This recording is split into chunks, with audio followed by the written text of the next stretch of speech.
1번 문제부터 해야죠? 네. 갑시다. 다음 글을 통해 유추할 수 있는 프랑스 혁명 반발 직전의 당시 프랑스 사회 특징으로 가장 적절한 것. 앙샹 레짐, 구제도 이렇게 번역되죠? 그러니까 구제도라고 번역되지만 실질적으로는 신분제도 이렇게 이해하시면 돼요. 앙샹 레짐, 구제도, 신분제도는 프랑스 혁명 당시 타도의 대상이 되었던 구체제로 제1신분은 성직자, 제2신분은 귀족, 제3신분은 시민과 농민, 노동자로 이루어져 있었다. 전체 인구의 2%에 불과한 성직자와 귀족은 전체 토지의 40%를 소유하면서도 면세와 각종 특권을 지니고 있었다.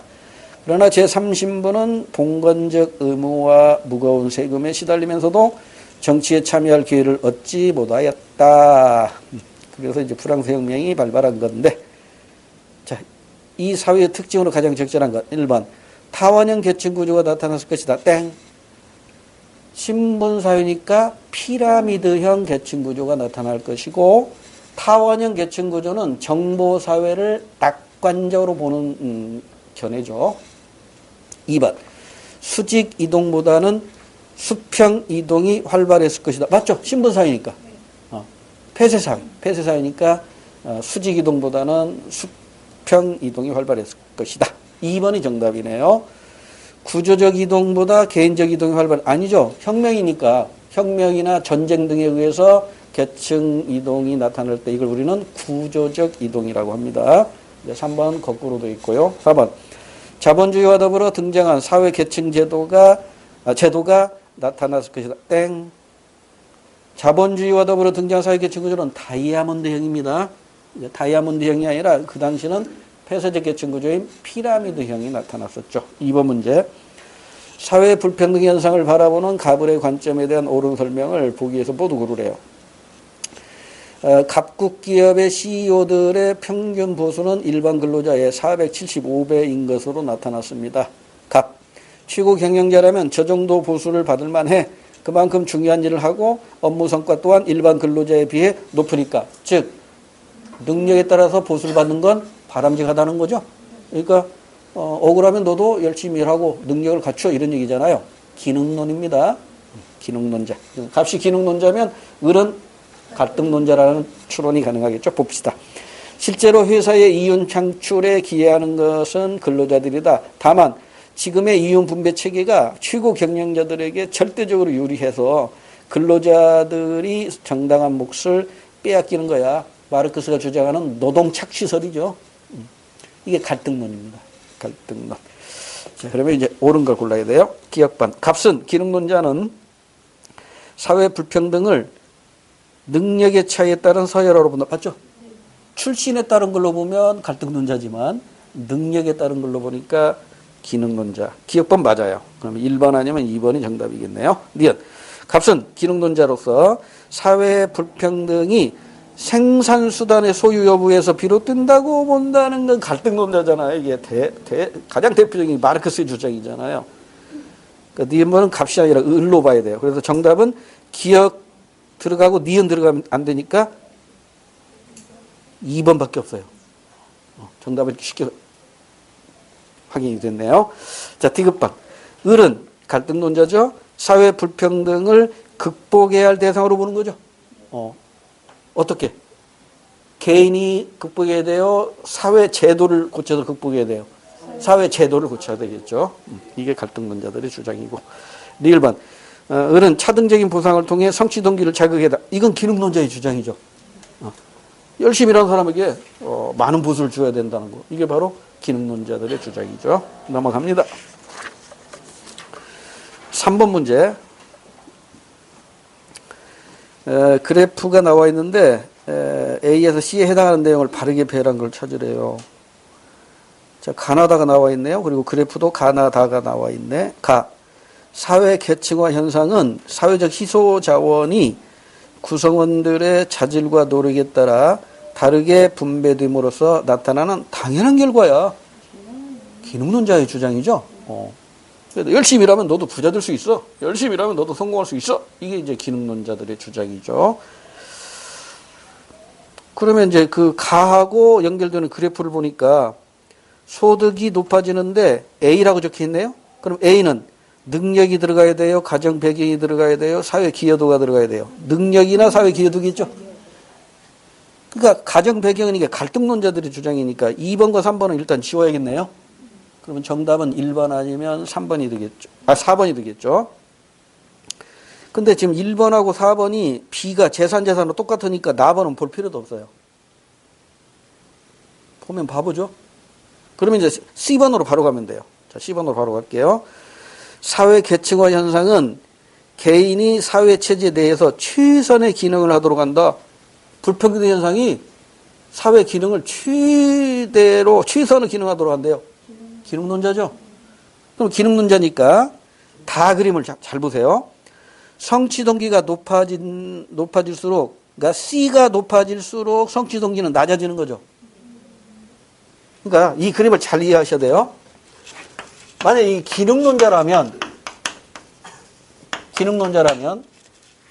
여기가 지금 성취 동기란 말이에요.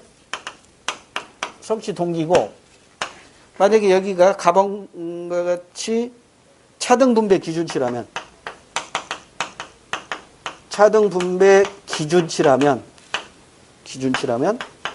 보세요. 차등 분배라는 게 뭐예요? 열심히 일하면 많이 줄게 이거잖아요. 그러면 성취 동기도 열심히 하니까 많이 준다니까 요렇게 가겠죠. 그러죠? 그러니까 성취 동기하고 차등 분배하고는 비례 관계라고. 근데 그림이 지금 비례 관계가 아니잖아요. 반비례 관계잖아. 그러니까 여기는 성취 동기가 나오고 여기는 균등 분배 기대치가 나와야겠지. 열심히 일하나 게을리 일하나 똑같이 주겠다 이거야. 그럼 누가 열심히 일하자고 게을리 일하지. 그러잖아요. 그러니까 이게 정답이겠지. 그림이 이렇게 나왔으니까. 만약에 그림이 이렇게 나왔다면 차등 분배 기준치가 들어가야겠죠. 아주 좋은 문제입니다. 이 두 개 딱 비교 잘 해두세요. 아직 우리 시험 안 나왔죠? 우리 시험 안 나왔어요. 수능에서 나왔다고, 수능에서. 그래서 여기서 정답은 4번이에요. 자, 그럼 나는 공부글을 한번 보자고요. 나번은 뭐라고 돼 있어요? 개인차에 따라 어떤 요소의 계층적 위치와 또 다른 요소의 계층적 위치가 서로 일치하지 않는 현상. 이걸 뭐라고 그래요? 지위 불일치라고 그러죠? 지위 불일치니까 여기 나번은 위신이 나왔으면 B에 들어갈 건 뭐예요? 위신 말고 다른 거 들어가면 되겠죠. 뭐 재산이 들어갈 수도 있고 능력이 들어갈 수도 있고 명예가 들어갈 수도 있고 아무거나 다 들어가도 돼요. 위신만 빼고 다 들어가도 돼. 그러니까 B는 다 정답이 될 수가 있는 거죠. 됐죠? 그래서 정답은 여기에서는 4번밖에 없어요. 특히 답번 그림을 잘 기억해 두세요. 답번 그림. 성취 동기하고 차등 분배하고는 비례하지만 균등 분배하고는 반비례한다는 거 요거 잘 기억해 두세요. 자, 4번. 그래프는 사회 이동에 따른 계층 구성 비율의 변화를 보여준다. 이에 대한 적절한 설명은 자, A 사회의 그래프를 보니까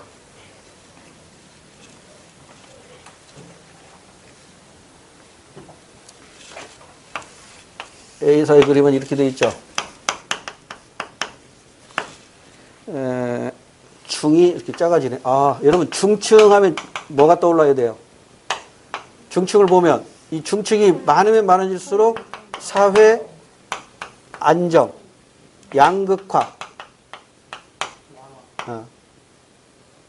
이런 것과 연결이 되잖아요. 그래서 중층이 많아질수록 사회 안정은 높아지고 양극화는 완화되는 것이죠. 근데 지금 중층이 이렇게 줄어들고 있으니까 사회는 불안한 것이고 양극화는 심화된 것이겠죠. 그 다음에 하층은 이렇게 늘어나고 있고 하층이 늘어나고 있고 상층은 이렇게 약간 늘어나고 있네요. 이게 상층이에요. 그리고 여기에 뭐라고 되어 있냐면 70년 여기는 2000년 이렇게 되어 있다고. 그럼 70년 보세요. 중이 가장 많고 그 다음에 하가 많고, 그 다음에 상이 제일 적죠? 그럼 이거네. 축이 가장 많은 거죠. 다이아몬드 얘기네. 다이아몬드요. 근데 이찬리아는 가보면 하층이 가장 많고, 상층이 제일 적고, 상중하 이런 뜻이래. 피라미드이네요. 그러니까 이렇게 갔으니까 사회가 굉장히 불안한 사회. 양극화가 심화된 사회. 빈부의 격차가 더 심각해진 사회가 되는 것이죠. 그럼 이제 비사회도 이제 바로 그려볼까요? 이렇게 이게 중, 하, 상 이렇게 됐으니까 70년은 어떻게 되고요? 상, 중, 하 이거네. 2000년에는 상, 중이 제일 많네. 다이아몬드네. 이렇게 됐어요. 이런 사회가 바람직하죠. 사회가 안정적으로 발전하는 사회. 1번. A는 폐쇄적 계층 구조를 가지고 있다. 아니죠. 개방적 계층 구조죠. 상중하가 바뀌었잖아요. 그러니까 이건 개방적 계층 구조죠. B사회도 개방적 계층 구조예요. 피라미드형이니까 폐쇄, 다이아몬드니까 개방 이렇게 생각하면 큰일 납니다. 피라미드형, 다이아몬드형 이건 계층 구성 비율을 가지고 구분하는 것이고 폐쇄적 계층, 개방적 계층 이건 계층 이동을 금지하느냐 인정하느냐 이건 국가에서 어떻게 법을 운영하느냐 가지고 구분하는 것이기 때문에 구분 기준 자체가 다른 거예요. 자, 1번 틀렸고 2번 A의 계층 구조는 다이아몬드형에서 피라미드형 맞나요? 다이아몬드형에서 피라미드 맞잖아. 정답 2번이네요. 그 다음에 3번 B는 A와 같이 양극화 현상이 완화되었다. B는 양극화 현상 A와 같이 A와 같이 때문에 틀렸네요. A는 양극화가 심화됐어요. 자, 양극화는 뭘 봐야 된다? 중산층을 봐야 돼요.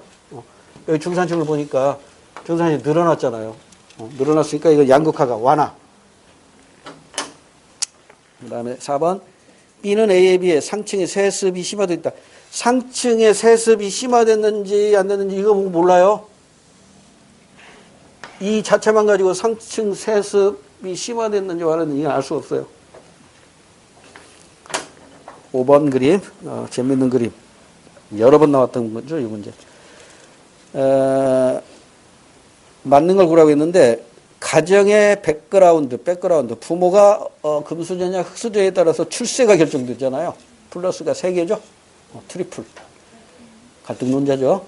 만약에 학교 성적이 플러스가 3개라면 기능론자겠죠. 기능론자. 자, 이제 이 그림은 갈등론자의 그림이라는 걸 알 수가 있고요. 기억. 계층은 세대 간에 세습되지 않는다. 세습된다고 보는 게 갈등론자죠. 그래서 없애야 된다라고 보는 게 갈등론자니까 기억번은 기능론자의 주장이죠. 나도 노래 가면 가난에서 벗어날 수 있다. 이게 이제 기능론자니까요. 기억번은 기능론자. 니은 사회적 가치가 불공정하게 배분돼. 그러니까 이거 고쳐야 돼. 법과 제도 바꿔야 돼. 갈등론자의 주장이죠. 디귿번 가정 배경이 아동의 사회 진출에 결정적인 영향을 준다. 아빠가 흑수저냐 금수저냐 이 차이로 자녀가 계층이 결정된다. 갈등론자죠. 디귿번 갈등론자. 그럼 갈등론자는 니은 디귿이겠네. 니을번 학교 교육은 사회가 필요로 하는 인력을 효과적으로 제공해준다. 기능론. 갈등론에서는 학교 교육이 계층 세습을 가져온다라고 보는 게 갈등론자들의 주장이죠. 그 다음에 2번 사회 이동과 계층 구조. 여기에서는 거의 도표 분석 문제로 출제된다 이렇게 생각하고 만약에 이 도표 분석 문제 나온다면 무조건 맞아야 됩니다. 무조건 맞아야 돼. 자, 일단 6번. 다음 글에 나타난 사회 이동의 유형을 고르래요. 온달은 나라에서 유명한 바보였다. 그러나 평강공주와 결혼한 바보 온달은 평강공주의 내조로 인해 열심히 공부해서 훌륭한 장군이 되어 나라를 구하는 영웅이 되었다. 자, 개인적 이동이면서 세대, 내 이동이면서 수직 이동 중에 상승 이동이죠. 따라서 2번밖에 없어요. 넘어갑니다.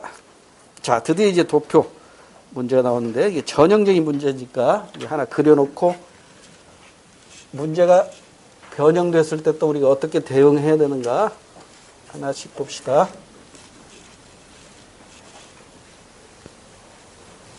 문제가 전형적인 문제는 이 부모 세대가 위로 올라오는 문제거든요. 근데 7번은 지금 그게 아니잖아요. 그래서 일단 같은 문제지만 13번 문제를 먼저 하고 7번으로 올게요. 13번 문제를 먼저 하고 7번으로 올게요. 자, 13번 문제 보시면 두 개의 그림이 나왔는데 공부거리로 제가 이 문제를 선택을 했어요. 우리 시험에서는 하나만 가지고 출제할 거예요. A사회 또는 B사회 이거 하나만 가지고 출제할 텐데 A사회를 보니까 이게 전형적인 모델입니다. 부모와 자녀니까 세대 간이동이죠. 세대 내이동이 아니라 세대 간이동이고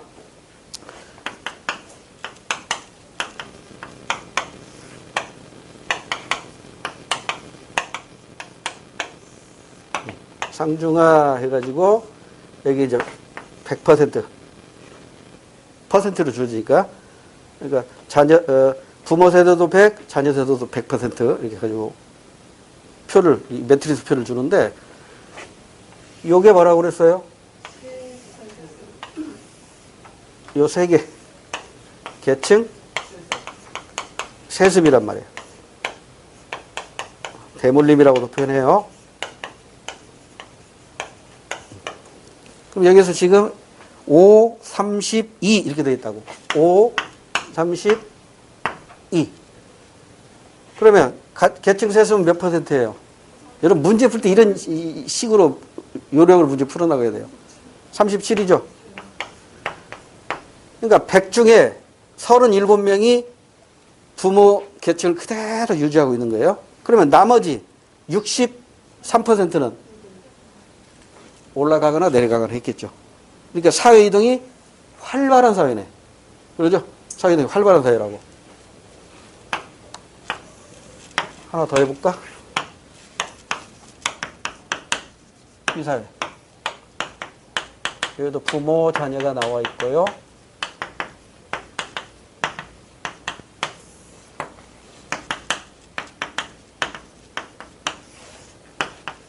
이렇게 되죠. 이게 계층. 세습이란 말이에요. 대물림이라고. 15, 28, 20.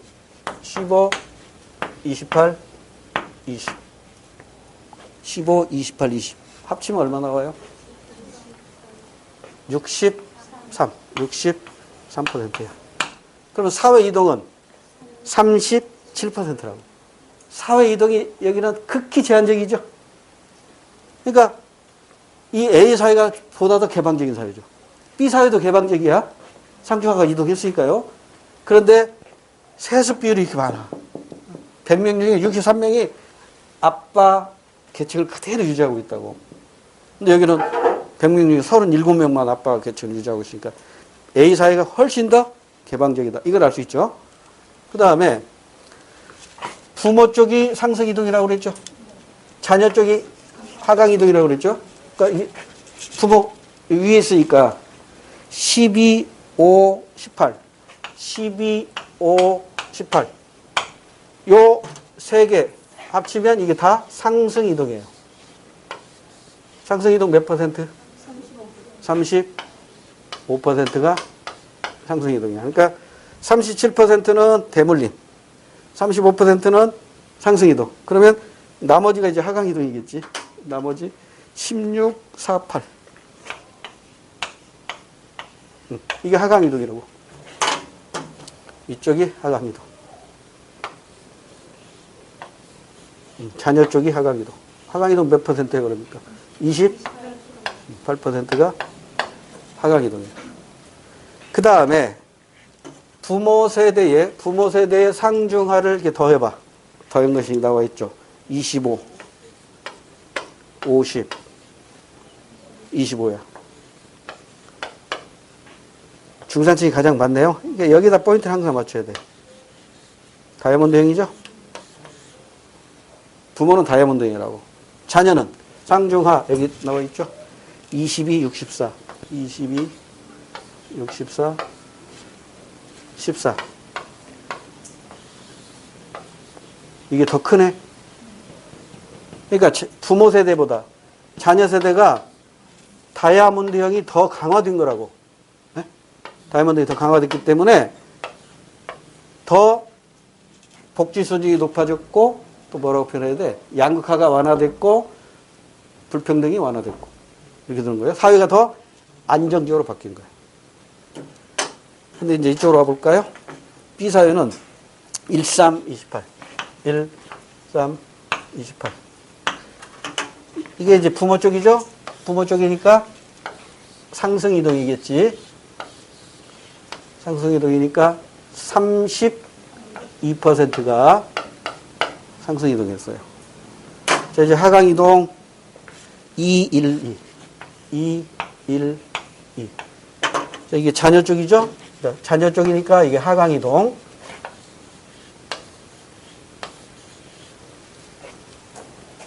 5%가 하강이동했어요. 여기 상승이동이 많네. 여기도 상승이동이 많고.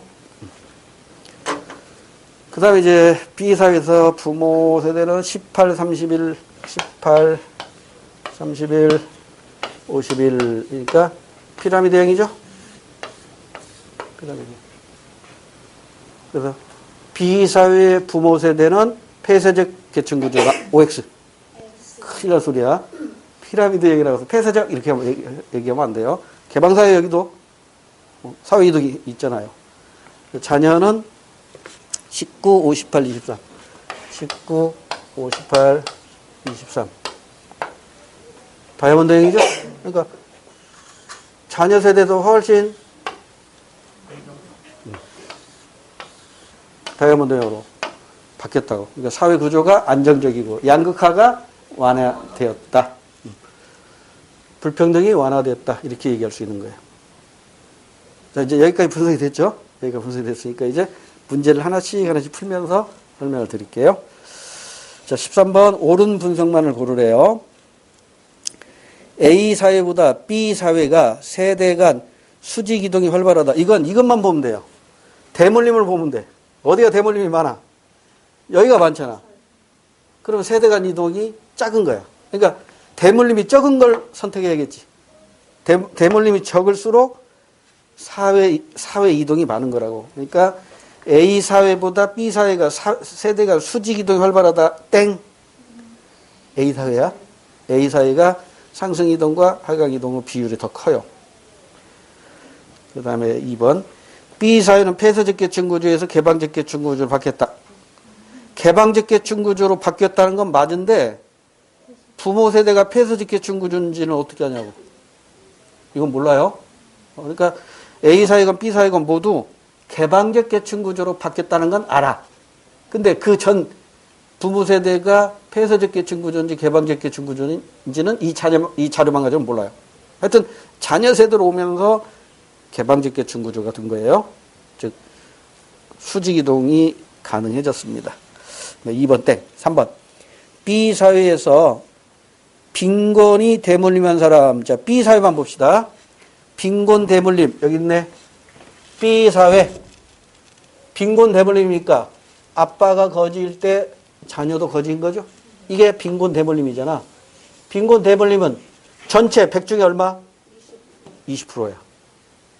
전체 100 중에 20%야. 그런데 수능에서는요. 이게 너무나 쉬우니까 이렇게 출제합니다. 부모 세대의 20%다. 이렇게 하면 맞아요, 틀려요? 다시. 빈곤의 대물림은 전체의 몇 퍼센트? 20%. 전체 100 중에 이 20%가 빈곤 대물림이잖아. 그런데 앞에 전체가 아니라 부모 세대에 이 말이 들어가면 51을 기준으로 해야 된다고.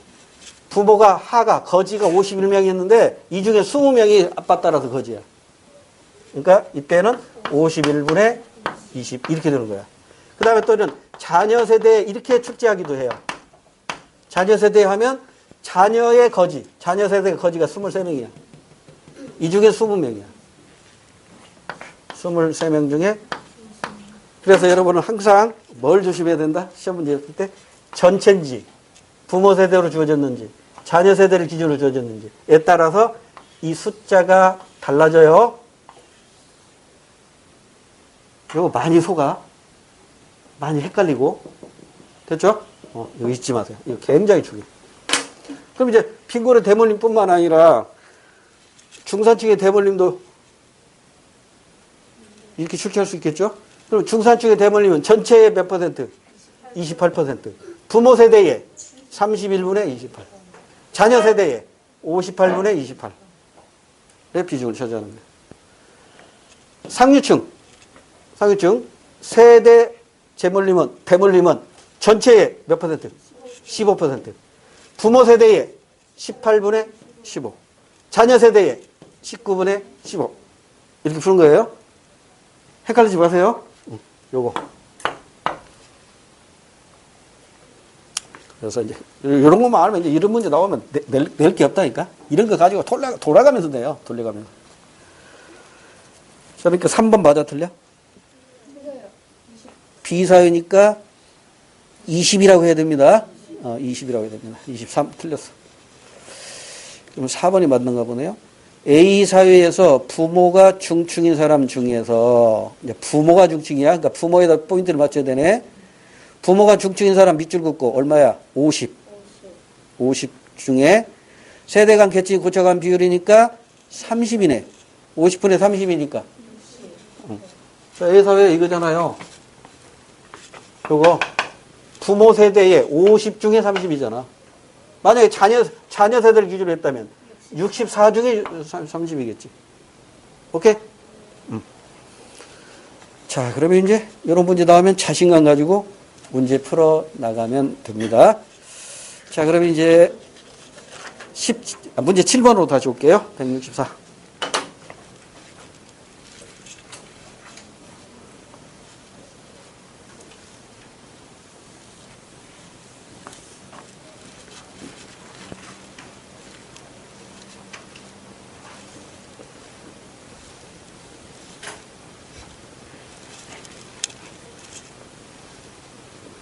자, 이것도 그림을 그려놓고 해볼까요?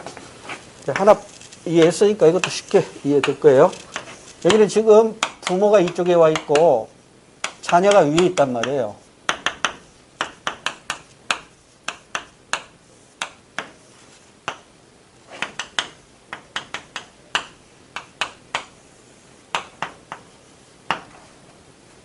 자, 대각선 30, 25. 이게 뭐다? 계층 세수, 계층 대물림입니다. 몇 퍼센트예요? 38%? 38%. 그러니까 세습보다 계층 이동이 많다는 걸 알 수 있죠.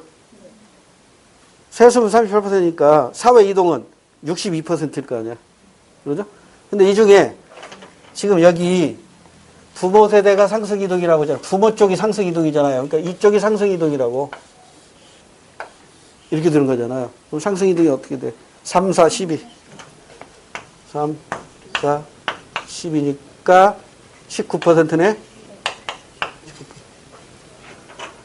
그 다음에 자녀 쪽이 하강 이동이잖아요. 자녀 쪽이 하강 이동이니까.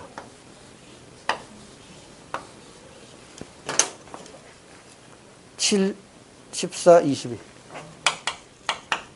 꽤 많네. 36, 43. 이렇게 되네. 하강 이동이 많네. 그래서 사회가 많이 안 좋아졌네요. 그래서 자, 부모 세대 어떻게 돼요? 24, 35, 41. 이거네. 이게 되네요. 그 다음에 자녀 세대. 10, 29, 61.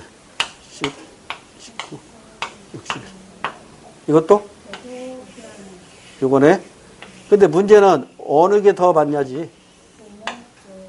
부모가 35 많았고 자녀가 줄었죠. 그러니까 빈부격차가 더 커지면서 양극화가 심화되면서 사회가 불안에 빠진 거예요. 사회가 불안해진 거예요.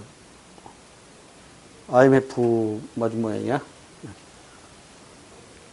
그러면 자 이제 문제로 들어가서 1번.